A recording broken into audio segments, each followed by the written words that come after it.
जय हिंद दोस्तों, online classes YouTube channel में आपका हार्दिक स्वागत है। देखिए आज की क्लास में पढ़ने वाले हैं साइंस, और साइंस में सबसे पहले पढ़ने वाले हैं बायोलॉजी, क्योंकि साइंस में सबसे ज्यादा जो क्वेश्चन आते हैं वो बायोलॉजी से आते हैं। देखिए साइंस में यदि 20 क्वेश्चन आ रहे हैं तो वहां पर 11 या 12 क्वेश्चन बायोलॉजी के मिलेंगे। तो सबसे पहले स्टार्ट कर रहे हैं बायोलॉजी को, और बायोलॉजी में जो सबसे पहला टॉपिक स्टार्ट कर रहे हैं वो ब्लड। देखिए ब्लड के बारे में हम क्या क्या पढ़ने वाले हैं। ब्लड के बारे में सबसे पहले पढ़ेंगे ब्लड का सामान्य परिचय, जिसके अंदर हम पढ़ेंगे ब्लड हमारे शरीर में कितना होता है, ब्लड की पीएच कितनी होती है, ब्लड का अध्ययन क्या कहलाता है। उसके बाद में पढ़ेंगे ब्लड ग्रुप्स के बारे में, दो ब्लड के ग्रुप्स के बारे में पढ़ेंगे, जिसमें हम ये देखेंगे सर्वदाता ब्लड ग्रुप कौन सा होता है, सर्वग्राही ब्लड ग्रुप कौन सा होता है, माता का ब्लड ग्रुप ए बी है, पिता का बी है, संतान का कौन सा होगा। इन सब बातों का जिक्र ब्लड ग्रुप्स के अंदर करेंगे। फिर रक्त की कोशिकाओं के बारे में जिक्र करेंगे। रक्त की कोशिकाएं कौन कौन सी होती है, आरबीसी, डब्ल्यूबीसी, प्लेटलेट्स, इनका जिक्र है वो रक्त की कोशिकाओं के अंदर करने वाले। फिर करेंगे रक्त से संबंधित जितनी भी बीमारियां उनके बारे में।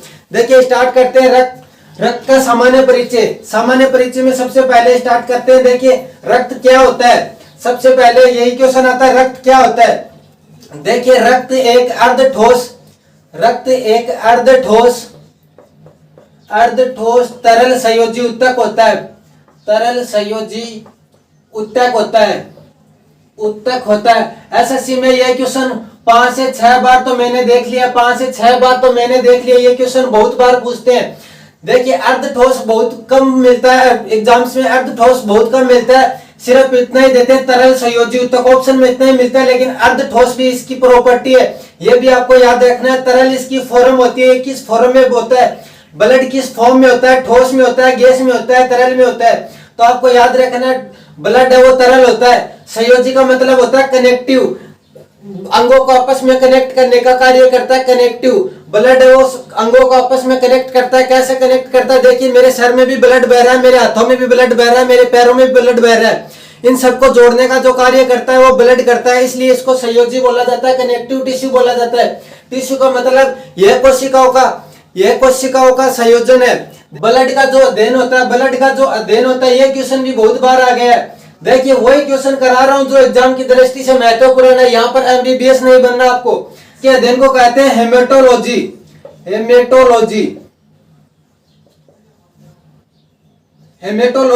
इस ब्लड की जो पीएच होती है वो कितनी होती है सर, ब्लड की पीएच तो बच्चा जानता है। ब्लड की पीएच होती है वो 7.4 होती है, 7.4 होती है। हल्का क्षारीय होता है ब्लड है वो, हल्का क्षारीय होता है। सर ये पीएच क्या होती है, देखिए पीएच की बात आ गई, पीएच भी साथ में बता देता हूँ। पीएच होती है वो अम्ल और क्षार को डिसाइड करने का एक पैमाना होता है, जो 0 से लेकर 14 तक होता है। 0 से लेकर 14 तक होता है। 7 पर होता है उदासीन, और 0 से 7 के बीच में होता है अम्ल। 0 से 7 के बीच में होता है अम्ल, 7 से 14 के बीच में होता है क्षारीय, जिसको बेस भी बोलते हैं, बेस। और अम्ल को बोलते हैं एसिड। देखिए 7 के जितना ज्यादा नजदीक होगा वो उतना ही दुर्बल होगा या उतना ही हल्का होगा। इसलिए 7.4 है तो ये उतना ही हल्का या दुर्बल क्षार है। जितना ज्यादा 7 से जितना ज्यादा दूर होगा वो उतना ही प्रबल होगा या उतना ही स्ट्रॉन्ग होने वाला है। यदि किसी की पीएच है वो 14 है तो वो प्रबल बेस है या प्रबल क्षार है। 7 से जितना ज्यादा दूर है, जिसकी पीएच 1 है, तो वह बहुत ज्यादा प्रबल अम्ल है, यह बहुत ज्यादा स्ट्रॉन्ग अम्ल है। देखिए पीएच की खोज किसने की थी, यह भी बता देता हूं। पीएच की खोज है वो सोरेनसन ने की थी। इसके बाद में देखते हैं हमारी बॉडी के अंदर ब्लड कितना होता है, हमारी बॉडी के अंदर खून कितना है। देखिए सामान्य मनुष्य में जो ब्लड होता है वो 5 से 6 लीटर होता है। 5 से 6 लीटर ब्लड होता है। या बॉडी वेट का 7 से 11% होता है। 7 से 11% होता है। सर 7 से 11% का क्या मतलब है, देखिए किसी व्यक्ति का वजन है वो 100 kg है, तो उसके अंदर 7 से 11 लीटर ब्लड होना चाहिए। 7 से लेकर 11 लीटर ब्लड होना चाहिए। उसके बाद में बात करते हैं महिलाओं में ब्लड कितना होता है। देखिए पुरुषों की तुलना में महिलाओं में आधा लीटर ब्लड कम होता है। इसलिए महिलाएं हार्ड वर्क नहीं कर पाती। सर ब्लड का और हार्ड वर्क का क्या मतलब है? देखिए हार्ड वर्क कौन करता है? जिसके अंदर एनर्जी ज्यादा होगी, जिसके अंदर ऊर्जा ज्यादा होगी। सर ऊर्जा किससे मिलती है? ऊर्जा हमें मिलती है ग्लूकोज से, ऊर्जा मिलती है ग्लूकोज से। और ग्लूकोज किस में ज्यादा होता है? ग्लूकोज होता है ब्लड के अंदर, ग्लूकोज होता है ब्लड के अंदर। पुरुषों में ब्लड है वो आधा लीटर ज्यादा होता है, जिसके कारण उसमें, जिनके कारण ग्लूकोज का लेवल है वो ज्यादा होता है। और ग्लूकोज का लेवल ज्यादा होता है, उसके कारण ऊर्जा भी ज्यादा होती है पुरुषों में, इसलिए महिलाएं हार्ड वर्क नहीं कर पाती। देखिए 1 यूनिट के अंदर ब्लड कितना होता है? बहुत बार ऐसा होता है कि हम ब्लड डोनेट करने चले जाते हैं और ब्लड डोनेट करके आ भी जाते हैं, उसके बाद में भी हमें पता नहीं होता हमने कितना ब्लड डोनेट किया है। देखिए इंडिया के अंदर इसका पैमाना अलग है, बाकी देशों में अलग है। देखिए इंडिया के अंदर कितना है? भारत के अंदर 1 यूनिट के अंदर, भारत के अंदर 1 यूनिट के अंदर 350 ml ब्लड होता है, 350 ml ब्लड होता है। जबकि अमेरिका और यूक्रेन जैसे देशों में, अमेरिका और ब्रिटेन जैसे देशों में 450 ml ब्लड होता है 1 यूनिट के अंदर, 1 यूनिट के अंदर होता है। देखिए ब्लड बैंक में ब्लड को जमने से रोकने के लिए उसको टेम्परेचर की भी आवश्यकता होती है। सर वो टेम्परेचर क्या होता है? 4 डिग्री सेल्सियस होता है। और फ़ारेनहाइट में पूछे तो 40 फ़ारेनहाइट होता है, फ़ारेनहाइट होता है। देखिए किसी को ये पढ़ाई करके यदि डॉक्टर बनने के सपने आ रहे हैं तो वो छोड़ देना, क्योंकि ये एग्जाम से संबंधित है, यहाँ पर एमबीबीएस नहीं हो रही है। देखिए ब्लड बैंक में ब्लड को जमने से रोकने के लिए उसमें ईडीटीए मिलाया जाता है। देखिए ईडीटीए क्या होता है? ईडीटीए क्या होता है? ईडीटीए होता है एथिलीन डाइअमीन टेट्रा एसीटेट या सोडियम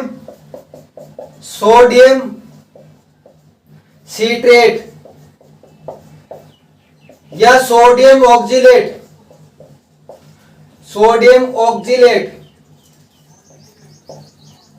देखिए बहुत सी गंदी एग्जामें होती है जो ऐसा क्वेश्चन पूछते हैं, लेकिन कांस्टेबल जैसी एग्जामें में ऐसे क्वेश्चन नहीं पूछे जाते हैं। ब्लड 2 टाइप्स का होता है, मतलब ब्लड में क्या क्या होता है उसके टाइप है। ब्लड के अंदर सबसे पहले होते हैं प्लाज्मा, सबसे पहले होता है प्लाज्मा। सर प्लाज्मा का रंग कैसा होता है? प्लाज्मा का पहले ऑप्शन में यदि ऐसा दे दे हल्का पीला या पीला, तो ये ऑप्शन में करना सही। यदि ये ऑप्शन में नहीं है, उसके बाद में मिले रंगहीन, तो रंगहीन करना है। प्लाज्मा कितना परसेंट पाया जाता है? ब्लड के अंदर 55% पाया जाता है। दूसरा क्या होता है? ब्लड के अंदर रक्त कोशिकाएं होती है, रक्त कोशिकाएं कौन कौन सी होती है? आरबीसी होती है, डब्ल्यूबीसी होती है और प्लेटलेट्स होती है। इन सब का जिक्र हम डिटेल से पढ़ने वाले हैं बाद में, पहले इनका प्लाज्मा के बारे में थोड़ा पढ़ लेते हैं। प्लाज्मा में क्या होता है? सर प्लाज्मा में पानी होता है। कौन सा पानी होता है? ब्लू है पानी वो वाला होता है क्या? नहीं, पानी नॉर्मल होता है। कितना परसेंट होता है? 90 से 92% होता है, 90 से 92% होता है। दूसरा क्या होता है? दूसरा प्रोटीन होता है। सर प्रोटीन कौन कौन सी होती है? प्रोटीन होती है 3 प्रकार की इसके अंदर। एक होती है ग्लूबुमिन, दूसरी होती है एल्बुमिन, तीसरी होती है फाइब्रिन। सर इनका कार्य भी बता दो साथ साथ में। फाइब्रिन का कार्य होता है रक्त में थक्का जमाने का कार्य करता है फाइब्रिन। देखिए किसी का कट लग जाता है, उसके 3-4 मिनट बाद में ब्लड है वो जमना स्टार्ट हो जाता है। वो फाइब्रिन प्रोटीन के कारण होता है, देखिए सर ये भी बता दीजिए शरीर के अंदर सबसे ज्यादा इनमें से कौन सी प्रोटीन पाई जाती है? देखिए सबसे ज्यादा जो प्रोटीन पाई जाती है वो एल्बुमिन प्रोटीन पाई जाती है। इसका कार्य क्या होता है? इसका कार्य लिख देता हूं, परासरणीय क्रियाओं का नियमन। एल्बुमिन प्रोटीन सबसे ज्यादा होती है, तो सर इसका स्तर और भी बढ़ जाए तो शरीर में क्या प्रॉब्लम हो जाएगी? इसका शरीर में और भी स्तर बढ़ जाएगा तो शरीर के अंदर जितनी भी कोशिकाएं होगी और उत्तक होंगे उनमें पानी बढ़ जाएगा। मोस्टली होती है वो पैरों में बढ़ता है। पैरों में स्वेलिंग आ जाती है, सूजन आ जाती है, जिसको ओडिमा नामक रोग बोला जाता है, जिसको ओडिमा नामक रोग बोला जाता है। ये एल्बुमिन प्रोटीन का लेवल बढ़ने के कारण होता है। सर ग्लूटामिन का कार्य क्या होता है? ग्लूटामिन का कार्य होता है प्रतिरक्षा तंत्र का विकास करना, प्रतिरक्षा तंत्र या इम्यून सिस्टम का विकास करना या इसको मजबूत करना। देखिए आपने सुन रखा होगा प्लाज्मा थेरेपी, कोरोना के अंदर बहुत सुना होगा प्लाज्मा थेरेपी। देखिए प्लाज्मा थेरेपी के बारे में भी थोड़ा सा बता देता हूँ, प्लाज्मा थेरेपी क्या होती है। इससे क्वेश्चन आ सकता है, कोरोना में यह ट्रेंडिंग में रही थी। देखिए प्लाज्मा थेरेपी क्या होती है। प्लाज्मा थेरेपी कोरोना में चलाई गई थी, पहले भी चलती थी लेकिन कोरोना में ट्रेंडिंग में आई थी। प्लाज्मा थेरेपी में क्या था, कोविड पॉजिटिव जो मरीज था और कोरोना से जो ठीक हो गया था, उसके प्रति कोरोना को मारने के लिए एंटीबॉडीज बन गई थी उसके शरीर में। उन एंटीबॉडीज को निकाला जाता था और जो कोरोना के मरीज है, कोविड के मरीज है, उनके शरीर में इंजेक्ट करते थे। वो कौन सी प्रोटीन होती थी सर? वो ग्लूटामिन प्रोटीन होती थी, ग्लूटामिन प्रोटीन होती थी। इससे बस इतना ही क्वेश्चन आ सकता है, ज्यादा नहीं आएगा। उसके बाद में पढ़ते हैं देखिए आरबीसी के बारे में, डब्ल्यूबीसी के बारे में। देखिए उतना ही बता रहा हूं जो परीक्षा की दृष्टि से महत्वपूर्ण है। आरबीसी के बारे में सबसे पहले डिस्कस करते हैं, आरबीसी के बारे में। उसके बाद में बात करेंगे डब्ल्यूबीसी के बारे में, फिर प्लेटलेट्स के बारे में। सबसे पहले तो सर हमें यही बता दीजिए आरबीसी की फुल फॉर्म क्या होती है? Red blood cell, red blood cell, red blood cell या लाल रक्त कणिकाएं, लाल रक्त कणिकाएं, लाल रक्त कणिकाएं। सर इसका जीवन काल कितना होता है? इसका जीवन काल होता है 120 दिन का, 120 दिन का। सर ये 120 दिन के बाद में कहा जाती है, ये 120 दिन के बाद में पलिया के अंदर चली जाती है, जहां पर इसकी मौत हो जाती है। देखिए 120 दिन के इसका जीवन काल है, वो 120 दिन होता है। उसके बाद में पलिया के अंदर चली जाती है। पलिया को इसलिए आरबीसी का कब्रिस्तान भी बोला जाता है, आरबीसी का कब्रिस्तान भी बोला जाता है, कब्रिस्तान भी बोला जाता है। और आरबीसी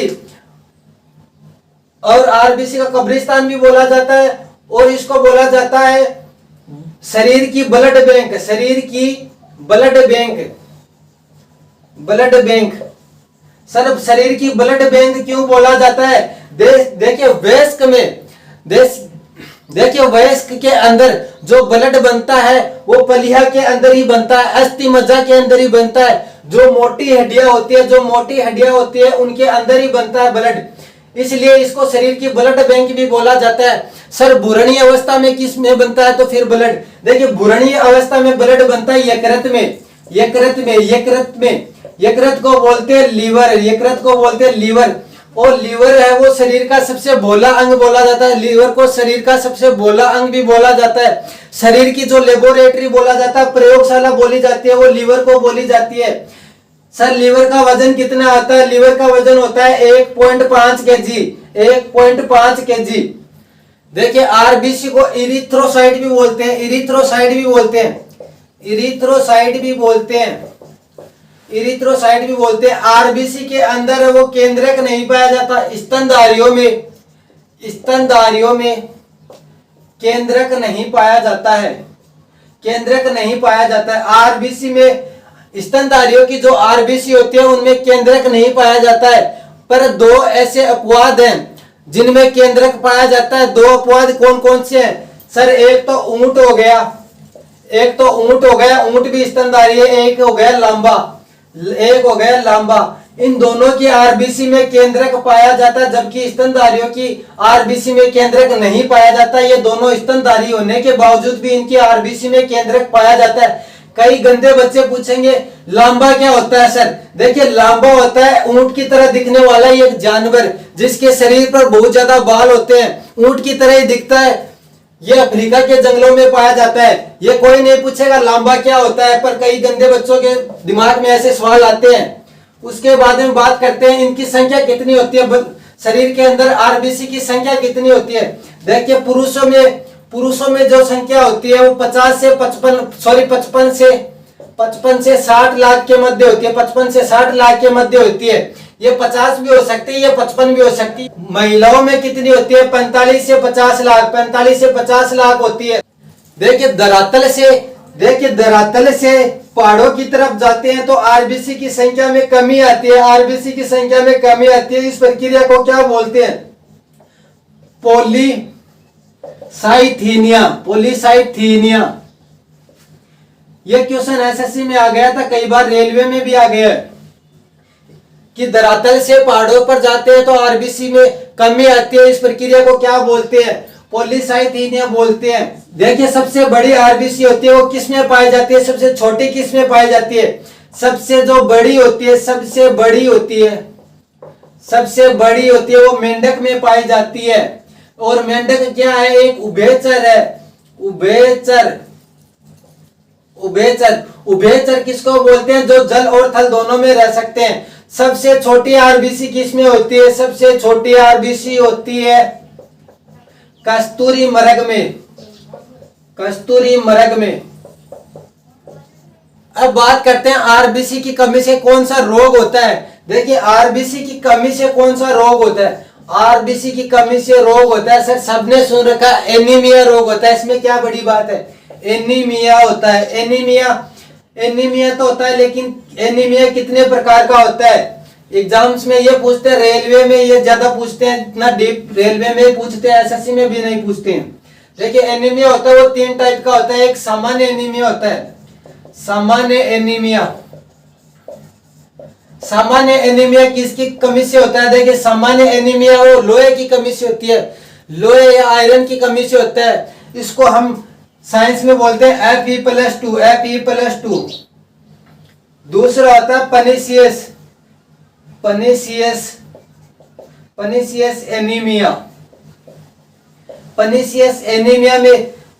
एनीमिया किसके कारण होता है? देखिए पनीसियस में विटामिन B12 की कमी के कारण होता है, विटामिन B12 की कमी के कारण होता है। फिर तीसरा जो एनीमिया होता है, वो सिकल सेल एनीमिया होता है। सिकल सेल एनीमिया होता है। सिकल सेल एनीमिया ये एक आनुवांशिक डिजीज है। आनुवांशिक क्या होता है? देखिए पीढ़ी दर पीढ़ी जो बीमारी चलती है उसको आनुवांशिक बोला जाता है। सिकल सेल एनीमिया भी एक आनुवांशिक बीमारी है। सिकल सेल एनीमिया में जो आरबीसी का आकार होता है वो हसियाकार हो जाता है। देखिए आरबीसी के अंदर एक और चीज पाई जाती है जिसका नाम है हीमोग्लोबिन या एचबी। ये क्या है सर? ये एक संयुक्त प्रोटीन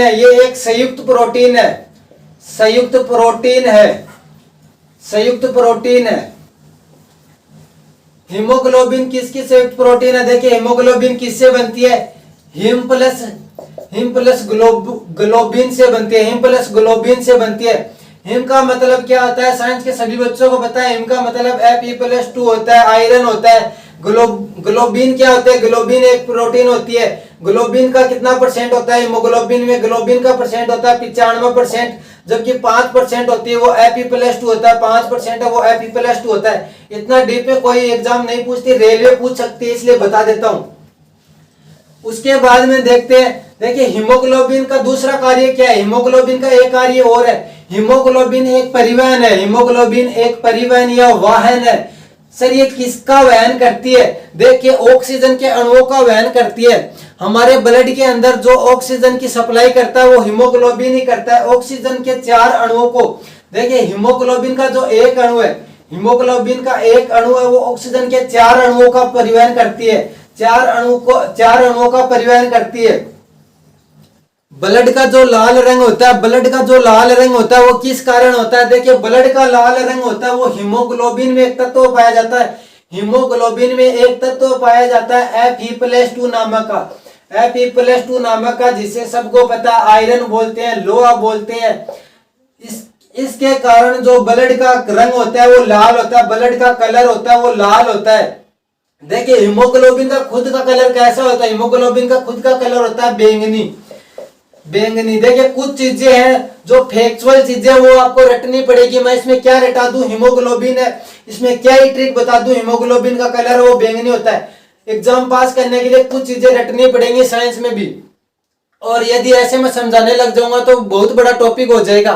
आपको सीधा सा याद रखना है, हीमोग्लोबिन का कलर बैंगनी होता है और रक्त का जो लाल कलर होता है वो किस कारण होता है, Fe+2 के कारण होता है। अब बात करते हैं WBC की। अब बात करते हैं WBC क्या होती है। देखिए WBC क्या होती है। सबसे पहले तो हमें सर यही बता दो WBC की फुल फॉर्म क्या होता है। WBC की फुल फॉर्म होती है white blood cell. White blood cell, white blood cell, श्वेत रक्त कणिकाएं, श्वेत रक्त कणिकाएं, रक्त कणिकाएं, या इसको बोलते हैं ल्यूकोसाइड, ल्यूकोसाइड, ल्यूकोसाइड। सर इसका कार्य क्या होता है। इसका कार्य होता है हमारे शरीर में प्रतिरक्षा तंत्र को मजबूत बनाना, प्रतिरक्षा तंत्र को मजबूत बनाना, इम्यून सिस्टम को मजबूत बनाना से होता है। WBC का निर्माण कहां से होता है। देखिए WBC का जो निर्माण है, WBC का निर्माण है वो थाइमस ग्रंथि से होता है, थाइमस से होता है, थाइमस से होता है, थाइमस से होता है। थाइमस कहाँ है, थाइमस ग्रंथि कहाँ होती है। देखिए चेस्ट के जस्ट नीचे हमारे थाइमस ग्रंथि पाई जाती है। आपको बस इतना ही याद रखना, चेस्ट के जस्ट नीचे होती है थाइमस, वहां से WBC का निर्माण होता है। ये हमारे प्रतिरक्षा तंत्र को मजबूत बनाती है। देखिए WBC की संख्या कितनी होती है। WBC की संख्या 10 से 12,000 होती है, 10 से 12,000 होती है, 10 से 12,000 होती है। देखिए और भी ज्यादा संख्या बढ़ जाए तो वो किसका सिम्टम होती है। और भी ज्यादा संख्या बढ़ जाए, पहले एलर्जी होती है, और भी संख्या ज्यादा बढ़ जाए वो कैंसर का कारण होती है, वो कैंसर का कारण होती है, वो कैंसर का सिम्टम होती है। सर इससे मेन कैंसर कौन सा होता है। कैंसर तो बहुत प्रकार के होते हैं। देखिए सभी कैंसर में WBC की संख्या तो बढ़ती है, WBC की संख्या बढ़ती है, ल्यूकोसाइड की संख्या बढ़ती ही बढ़ती है। लेकिन जो मेन कैंसर होता है वो होता है ब्लड कैंसर, ब्लड कैंसर होता है। और ब्लड कैंसर को बोला जाता है ल्यूकेमिया, ब्लड कैंसर को बोला जाता है leukaemia, leukaemia, leukaemia. Sir WBC का जीवन काल कितना होता है। WBC का जो जीवन काल होता है वो मात्र 7 दिन का होता है। WBC का जो जीवन काल होता है वो मात्र 7 दिन का होता है। तो WBC में आप इतना याद रखिए, ज्यादा याद रखने की जरूरी नहीं है, इतना ही पूछते हैं। अब बात करते हैं प्लेटलेट्स, प्लेटलेट्स के बारे में। प्लेटलेट्स क्या होती है, प्लेटलेट्स का क्या कार्य होते हैं। देखिए प्लेटलेट्स को बोला जाता है थ्रोम्बोसाइट, थ्रोम्बोसाइट, थ्रोम्बोसाइट बोलते हैं या बिंबाणु भी बोलते हैं, बिंबाणु, बिंबाणु। देखिए प्लेटलेट्स का कार्य क्या होता है। प्लेटलेट्स का कार्य होता है रक्त का थक्का बनाने का कार्य करता है, रक्त में थक्का बनाने का कार्य करता है, थक्का बनाने का कार्य करता है प्लेटलेट्स। प्लेटलेट्स की कमी से कौन सा रोग होता है। डेंगू नामक रोग हो जाता है, डेंगू नामक रोग हो जाता है। प्लेटलेट्स की संख्या कितनी होती है। प्लेटलेट्स की संख्या होती है 1.5 लाख से लेकर 1.5 लाख से लेकर 3.5 लाख के मध्य, 3.5 लाख के मध्य। यदि इनकी संख्या कम हो जाए तो डेंगू नामक रोग हो जाएगा। देखिए कुछ स्तनधारियों के अलावा, स्तनधारियों के अलावा कुछ नहीं, स्तनधारियों के अलावा प्लेटलेट्स के जगह, प्लेटलेट्स की जगह दूसरी कोशिका पाई जाती है जिसका नाम होता है तुर्की, तुर्की। स्तनधारियों के अलावा तुर्की कोशिका, तुर्की कोशिकाएं, तुर्की कोशिकाएं होती है। देखिए आज के लिए बस इतना ही। नेक्स्ट क्लास में पढ़ेंगे ब्लड ग्रुप के बारे में। हमारा ब्लड ग्रुप कौन सा है, हम किससे ब्लड ले सकते हैं, किसको दे सकते हैं, हमारी माता का ब्लड ग्रुप कौन सा है, पिता का ब्लड ग्रुप कौन सा है, हमारा कौन सा होगा, हम किससे ले सकते हैं, किसको दे सकते हैं, सबसे ज्यादा कौन सा ब्लड ग्रुप है, सबसे कम कौन सा ब्लड ग्रुप है। देखिए इन सब बातों का जिक्र है वो कल के वीडियो में करेंगे। तब तक के लिए bye, take care, have a nice day. Thank you. जय हिंद, जय भारत।